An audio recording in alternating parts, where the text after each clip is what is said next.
होते. त्यांचा जन्म 1356 रोजी रत्नागिरी जिल्ह्यातील चिखली गावी झाला. त्यांच्या वडिलांचे नाव गंगाधर पंत व आईचे नाव पार्वतीबाई होते.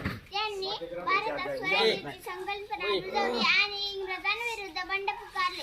लोकमान्य टिळक हे भारतीय असंतोषाचे जनक म्हणून ओळखले जातात. मंडालेच्या तुरुंगात शिक्षा भोगत असताना त्यांनी गिरगाराचा हा ग्रंथ लिहिला. स्वराज्याचा जन्मसिद्ध हक्क आहे तो मिळवणार अशी शिवगर्जना करून त्यांनी इंग्रजांना हादरवून सोडणारे थोर देशभक्त म्हणजे लोकमान्य टिळक. त्यांनी केसरी व मराठा ही प्रसिद्ध वृत्तपत्रे सुरू केली. लोक एकत्र यावेत म्हणून सार्वजनिक गणेशोत्सव व शिवजयंती साजरे सुरू केले.